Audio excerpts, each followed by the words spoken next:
Now, today, what I wanted to talk about and what I wanted to discuss is the way in which Black politics is completely and 100% controlled on every level, whether we're talking about through entertainment, through our what they call our legacy, what do they call it? Legacy politics or legacy organizations like the NAACP, all the way down to who we're supposed to consider the grassroots. It's controlled on every level, and it's not something that you don't know already, right? I'm not really saying anything that is too shocking. Oops, let me get that out the way.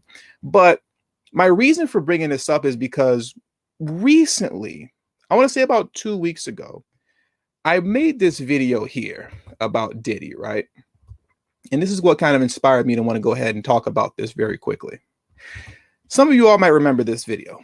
Diddy writes fake outrage letter towards corporations to distract from Biden failing Black America. Excuse me, I just had to open the window real quick. Now, if you all remember that video, essentially what that video was about is the way in which Diddy was making it a point to really harp on the fact that we have to put our attention towards holding corporations accountable. If we make up, we'll say 15 or 20% of a corporation share, then about 15 to 20% of their marketing dollars should be coming to our Black media, companies, and they should be coming to the Black community. And he's putting all this emphasis on corporations. And at first I thought it was just him. This is something that just he's doing on his own accord, kind of looking for some money as well, hoping that he can get some ad dollars thrown his way. But as time went on, I come to see and realize that this is actually a play that's being ran by the Democratic parties and their puppets, we'll say, for lack of better words, or to not be too harsh, I'll say, and their puppets. This is actually a play that they're running. And I want to submit this to you to show you how this is true, right? Now, what I'm going to pull up for you very quickly is an article / interview that was written by the New York Times in which they were interviewing Derek Johnson, the president of the NAACP. And if you read this article and you read the interview within the article and you compare it to Diddy's letter that he wrote, which was an open letter to corporations, they're saying pretty much the same thing, almost word for word verbatim. So let me pull this up for you right now. Share the screen. And we're going to get into this article. Okay, so now it should be in front of you right now, right? And this article is titled, NAACP leader says a few checks can't fix structural racism. There is a responsibility of corporations to ensure that we maintain a stable democracy, Derek Johnson said. Now, when he said a few checks can't fix structural racism, what he was referring to initially is corporations who simply just give out donations, right, to organizations. That's not enough. A few checks aren't enough. But I do want to admit this to you. That title in this New York Times article has a double meaning. When they're saying a few checks can't fix structural racism, the reason that they put that there in big, bold letters is not simply for the fact that they're talking about corporations writing checks to nonprofits isn't enough. That's actually an attack on reparations. That's an attack on any form of economic justice that will result in closing the racial wealth gap. There's always this need, as I'm sure many of you have noticed already, there's always this great need to minimize the check, to minimize money. Money seems to work for everybody else when it comes to reparative and restorative justice. But when it comes to Black Americans, more particularly the descendants of American slavery, all of a sudden, a check is not enough. It's not about a check. It's not about money. Okay.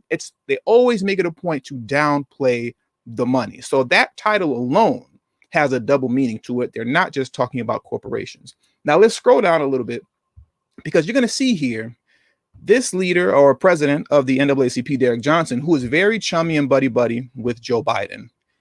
He, just like Diddy, makes a strong point in this article to make sure that he's able to distract from the Biden-Harris administration and make sure that we're not holding them accountable, but instead we're holding corporations accountable. This is the play that they're doing right now. So let me read this for you. And of course, some of my highlighted sections aren't highlighted. Go figure. But I believe this was one of them right here. Derek Johnson would go on to say, we intend to hold all corporations who have made commitments to the fight for social justice accountable. Our communities' lives and our democracy are at stake. So as you can see, he's making it a point to put the onus and the responsibility on corporations and not the Biden-Harris administration. He would go on to do this all throughout the article. As you can see right here, once again, there is a responsibility of corporations to ensure that we maintain a stable democracy. So here he goes again, as he does throughout this entire article, putting all the responsibility on corporations and not on the Biden-Harris administration. Let's continue on, and then we're going to wrap this up and we're going to move on to the next portion of the video. He would go on to say this, right? He was asked a question, how do you think about the role of corporations in these efforts? And he would go on to say, corporations have a critical role to play. They have to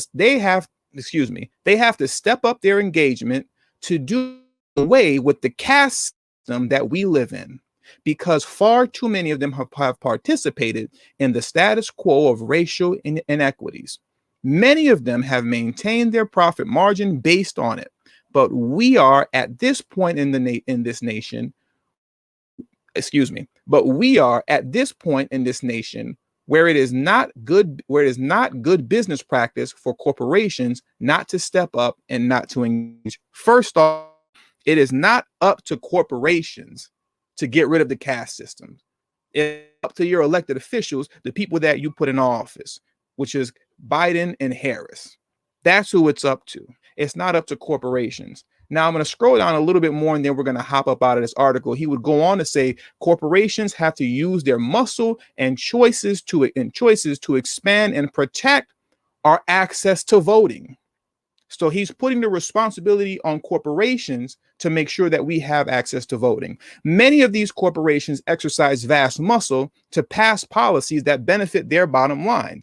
We should also be looking at the bottom line of protecting our democracy, expanding and protecting access to voting, and to maintain a standard of policing the world is watching. Can somebody please explain to me, how is it the responsibility of corporations? How are they going to enforce the standard of policing? How are corporations going to protect our voting rights? How are corporations protecting our democracy? This is up to the elected officials. But the trick bag here is to make sure that you don't hold Biden and Harris accountable.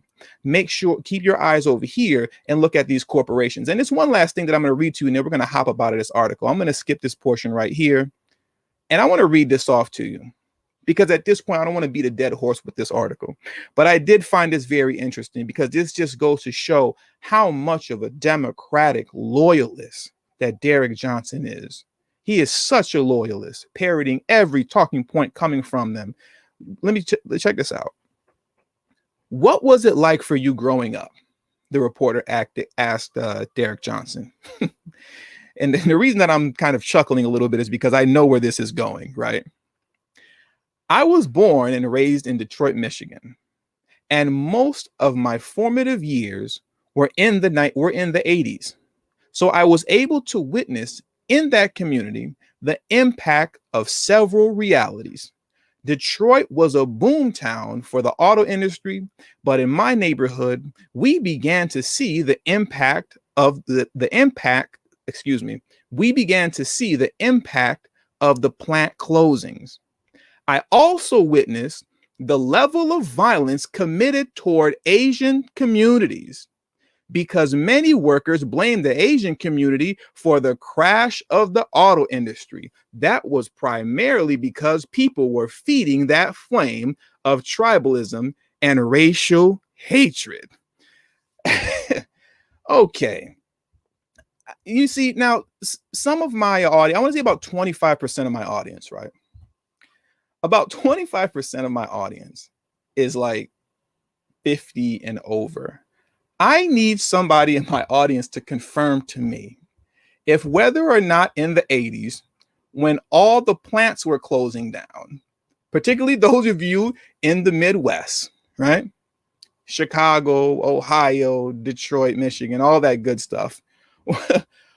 When those plants were closing down, were you guys upset with the AAPI community? Like, were you going to their side of town and wreaking havoc? Is this because listen, I was born in 1985, so I wouldn't know, right? My father used to work in a plant in Chicago. He worked in a steel mill back then. He was laid off in the 80s like everybody else because everything was going offshore. I don't ever remember overhearing anything of that nature or anybody ever talking or bringing up the AAPI community ever in life as it pertains to disliking them, hating them, going to their side of town to commit acts of violence, so on and so forth, because it was their fault that all the plants went away. It's not the company's fault that made it a point to offshore all these companies, to offshore all these businesses. No, apparently it's the AAPI community's fault. I don't know nothing about that. It sounds fake to me. And by what I'm seeing in the chat, it looks like nobody's ever heard this either. There's a brother in the chat that says, that's my first time hearing this nonsense, and I'm 52. But it just goes to show that this man is a Democratic loyalist through and through, who's not working for us. He's not working on the side of Black America. He could care less about this side.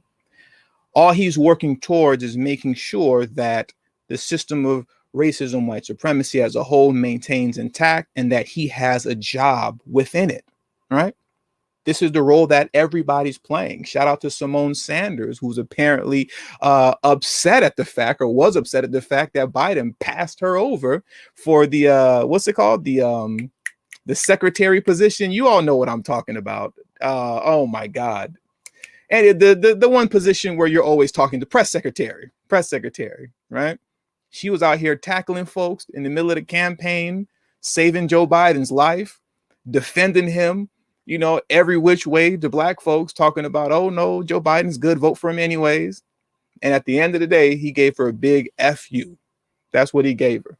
You see, selling your folks out, it never works out, man. It doesn't work out the way you think it will when you sell your people out.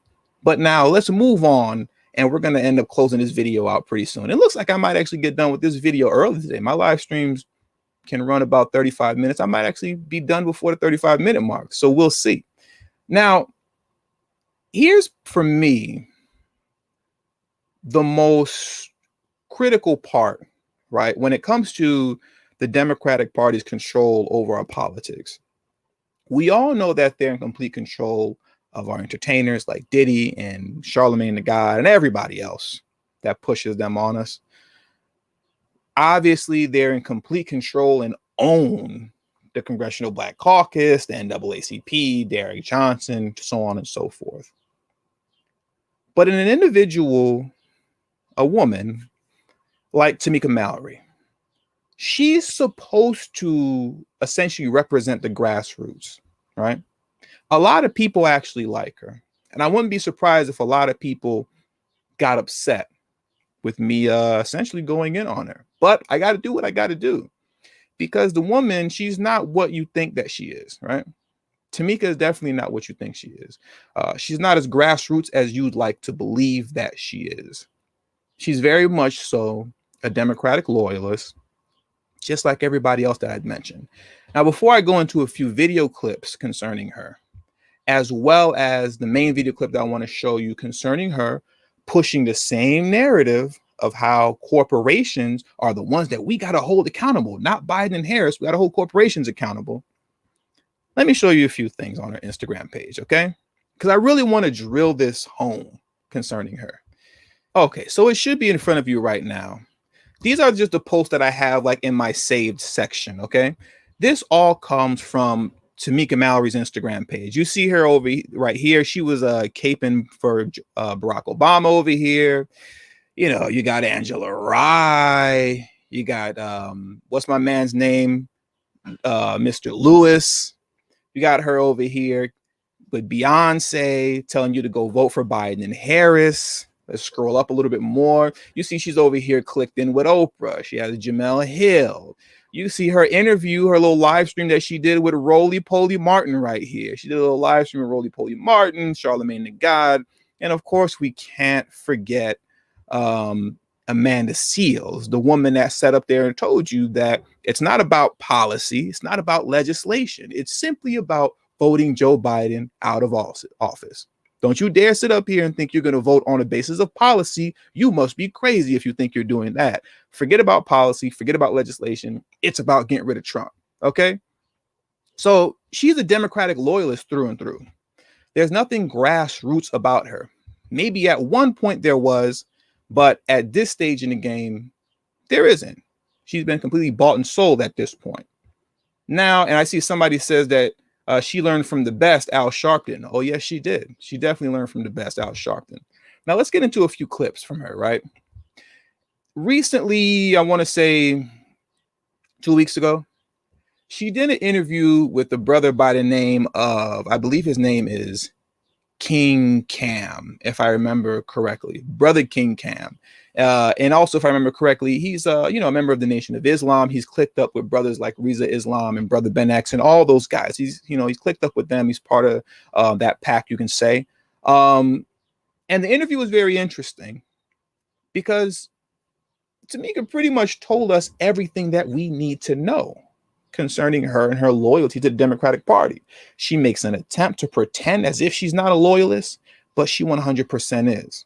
Now let's get into the main video that I want to show you concerning her and how she, just like everybody else, is pushing the same narrative on you of making sure that you don't hold Biden and Harris accountable. No, direct your eyes to corporations. If we want to see that policy is changed right now as it relates to Black America, the main thing that I believe we have to do is strike corporations, because corporations are the ones that will speak to Joe Biden and say, whatever it is that the Black people need, you need to get it done quickly, because these corporations cannot take another hit. They do not, the lobbyists and the main families, the Disneys and the Walmart family and all of those people really control what is happening with politics in this country. And at the point that we look and say, we're no longer going to buy things from Amazon, we're no longer going to continue to go to Walmart and support these different mega conglomerates that are really sucking all of the resources out of our communities. At the point that we say that, and that we have enough people in mass that are willing to do it, I promise, whatever it is, we're talking about the executive orders, the consequences, it will happen. So that's one point. You see, I'll put it like this. Did the AAPI community have to boycott Walmart and Amazon to get their legislation and executive orders? Is that what the LGBTQ community had to do? Did they boycott Nike and Reebok and whoever? I don't think that's what they did. Did the Native Americans have to do that? No, they didn't have to do any of that. You see, when it comes to everybody else, the Democratic Party understands that they're going to actually have to work for their votes. They're going to actually have to prove themselves worthy to get the vote of these groups. But when it comes to Black America, they know that they have folks like Tamika Mallory, Diddy, Charlemagne the God, president of the NAACP, Derek Johnson. They have them wrapped around their finger to sell you on foolishness like this, to direct you and mislead you in the wrong direction, to which you'll just go ahead and vote for them anyways, despite the fact that they told you they weren't going to do anything for you. You'll just do it anyways. And, as the saying goes, if I'm saying the saying right, why buy the cow if the milk is free? And that's what you see going on here. It's people like her and everybody else that I just mentioned that makes politics so impossible for Black folks in America. It makes it so impossible for us to get any type of legislation. Now, here's another clip that I want to show you of Tamika Mallory caping for Joe Biden. She's sitting up here saying in this next clip in this interview that apparently Joe Biden got into office and he's just now realizing how much power he doesn't really have as the president of the United States. Isn't it funny how once a president gets into office, all of a sudden when it comes to black folks, they don't have power anymore. They're completely powerless, apparently. And the reality of it is that we never thought for 1 minute that Joe Biden or any other 70-year-old white man was going to become president and change black people's conditions overnight. We understand that even Joe Biden and others may be finding out how much power they don't have over Absolutely. the systems that they think they're in control of, right? Because there are others who have way more power. Come on. In terms of, first of all, in my judgment, Mitch McConnell, Lindsey Graham, and others like that have much more power. Oops. I didn't know the video was going to end that fast. But as you can see, got to be more professional, Tony. Come on. Stop looking at your phone. As you can see, now all of a sudden, he doesn't have power no more. This is the same thing that we heard with Barack Obama. Barack Obama, his hands are tied. He wants to do more for black folks. He would if he could, but his hands are tied. There's nothing he can do. Mitch McConnell, the Republicans, blah, blah, blah. Where was Mitch McConnell and the Republicans when Obama was doing an executive order for DACA? Where was he at? Where was Mitch McConnell and the Republicans and Obama's hands are so tied when he set aside $12 million for Jewish Holocaust survivors living in poverty in America? Where were they at? How come the president is only powerless and their hands are tied when it comes to us? That's the only time they're powerless, when it comes to us. All of a sudden, apparently being a president of the United States don't mean anything anymore. Now, the next clip that I want to get into right now, and then there's going to be two more after this, and then we're going to shut it down, is this clip of her bragging about, right? She's bragging about how her and a bunch of other strong black women were pounding the pavement to make sure that we get a black female vice president, because apparently having a black female vice president and all the symbolic gesture that goes with it is more important than actual policy and legislation. So let's get into that video right now. And please, there's 325 of you in here. Please make sure you hit the thumbs up button. If you have not already, please hit the thumbs up button. I was a part of literally nightly phone calls with black women, extremely powerful black women, who went to Joe Biden and said, you had best make your vice president a black woman. And there were 3 women that we were specifically supporting. And the issue was, you can choose any one of these 3, but this must happen. And I can tell you that when those conversations first started, they were wavering. There was consideration of another white man. There was all kinds of, and black women got together, and for weeks we pounded. And I'm not talking about just me and you and Mary Lou. I'm talking about the leading black women in this society, people who you look at with a great deal of respect, came together with other black women and put together a strategy called Win with Black Women. Joteka Edie was one of the main organizers of it. And we worked together and created a campaign and pushed Joe Biden to ensure that a black woman became vice president of this country. Now, we're going to go ahead and wrap this thing up. And the reason that I'm really drilling in on her, right? The reason I'm really drilling in on Tamika Mallory is because, like I said, this is an individual that's being presented to us as part of the grassroots, right? Everybody else, when you're talking about Derek Johnson, the NAACP president and whatnot, and Diddy and all these other people that I talk about frequently, you kind of know what time it is with them, right? We all know that they're bought and sold.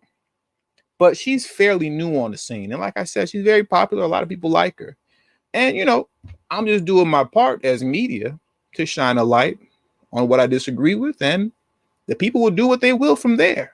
So let's carry on, because I want to show you how within this interview, she went on, being the Democratic loyalist that she is, to push the false narrative that those of us that were saying no tangibles, no vote, no reparations, no vote, no black agenda, no vote, those of you who are talking about down ballot Democrat, we were all apparently Russian bots. That's what we all were. Now, she didn't use those phrases that I use. She didn't say no tangibles, no vote, no reparations, no vote. That's not what she said, but that's what she's talking about. We're all Russian bots. If you don't just go on ahead and vote Democrat just to vote for them, regardless of the fact that they said they're not going to do anything for you, you're a bot. So let's get into that. But again, when people see certain things happening on the internet, certain conversations happening publicly about us, our leaders, our organizers, our families, what happens is that they pick it up. And when I say they, it's the same folks who came out and told us during the 2012 election that they were Black Lives Matter folks who were telling us don't vote, right? They were saying we should not vote in this election. And once there was an actual report done on those profiles online, many of those individuals were found to be trolls who were Russian implants, if you will, on the internet, right? And it was a full campaign that was out there trying to encourage particularly young Black voters not to go to the polls. And they used our dislike, our rightful dislike of Hillary Clinton and her previous policies and her, also statements she's made about the Black community and things that her husband has done. And while I do not believe that any woman should be held to the actions of a man, I also understand that she was in office long enough to try to correct some of what had already taken place. And she could have been an advocate for that. And so he had very justified concerns about Hillary Clinton. Whatever our issues were, they used them even. And there were many Black people who were like, yeah, and this Donald Trump guy, we don't like him either. And politics don't work. And we're still dying. And they took snapshots of all of our commentary online and they used it as a very powerful force to try to stop people from going to the polls. And in some situations, it absolutely worked. Not to mention that the Democratic Party has failed us over and over and over again. And so people who would never give their vote to a Donald Trump, they also did not feel comfortable voting for the Democrats. So all of that was happening at once. I find it very interesting. And the reason that's probably one of the longest clips that I've played of her. And then we got one more after this.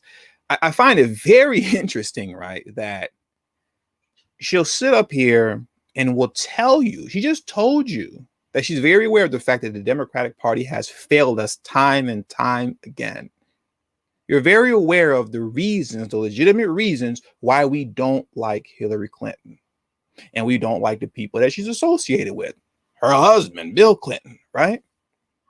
And then she went on to say that despite all of this, we should have just apparently voted for them anyways. That's what she's telling you. That's literally what she just said. I'm telling you that I understand that they failed us over and over again and that Hillary Clinton's no good. Neither was her husband. And we have justified reasons to not like them, but vote for them anyways. Where is the logic in that? That doesn't make logical sense at all whatsoever. And this is the same logic that they were pushing on us with Joe Biden. How many of you all remember time and time again, over and over again, all these so-called grassroots people and celebrities and whatnot were saying, hey, we know that Joe Biden stinks. We know he's no good. We understand he's not the best candidate. And the crime bill, and he has a history of actually 40 plus years of legislative racism towards the Black community, but vote for him anyways, because apparently that's what we do, or else you're not Black. You just vote for them regardless. Now, I want to get to this last clip because this really ties into what I said in my video that I did last week or 2 weeks ago, I guess it was, when I was discussing Umar Johnson on the Breakfast Club and the purpose of the Breakfast Club, right? And essentially, when you're looking at the Breakfast Club or looking at the NAACP with Derek Johnson or Tamika Mallory, their goal is to make sure to, by any and every means, keep you on the side of the Democrats. Like cattle, they just herd you on. No, you stay right here. Stay right here. Don't go anywhere. Don't you dare form your own political party. Don't you dare vote third party. And don't you ever even consider listening to conservatives. You just shun them immediately, right? And in this clip here, this last clip that I'm going to play for you, she's literally sitting up here telling you that Black folks aren't ready to separate from the Democratic Party. I don't understand how you can sit up here in one breath with all of her power and influence that she does have, and she does have quite a bit of influence. You could sit up here and tell me and tell us that I understand that the Democratic Party has failed us over and over again, and that these candidates haven't been any good, and we have justifiable reason to not like them. Yet in the same breath, you will not advocate for us to separate from them. You actually create excuses for why we shouldn't, and saying that Black folks apparently aren't ready. So let's get into that final clip. I'm not sure that Black people have reached the point that we are prepared to separate ourselves 100% from the Democratic Party. I hope it's something that we do soon, because I certainly am not comfortable, being a diehard member of the Democratic Party. And in fact, I challenge Democrats all the time. And so I'm not invited into the Democratic spaces, the parties and the whole thing. I'm not invited to those places, and that's fine with me. But I'm not sure that we're at the point where we're ready to separate 100%. What I do think that we are willing to do, or we're ready to do, is to start what is a party in development that gets us on the same page, so that when it is time for us to vote, we're moving as a block, that we are organized, where we are able to force candidates to come to us with their agenda that is aligned with what our communities need, and that we can get ourselves organized to, like you said, deal with local elections, and then be on the same page about who we're going to put our support behind, whether they are Democrat or Republican, which in this particular moment, there are not many Republicans that I see nationally who represent my morals and my values. But let's just say that someone comes to be in this next election. We need to have already established a way in which we intend to approach those candidates as a block. Listen, she's not being truthful, okay? When you're talking about we need to form essentially a pack or coalition to which we're voting as a block, that's true, obviously. But for them and for her, all roads would always lead back to the Democratic Party, regardless of what they say, or even more importantly, what they don't say they're going to do. All roads always lead back to them. Notice how she made it a point to clean it up when she said, what we need to do instead of separating from the Democratic Party is essentially form these packs and coalitions where we vote as a block for either, she said, the Democratic Party or the Republicans. And then if you notice, she had to walk it back.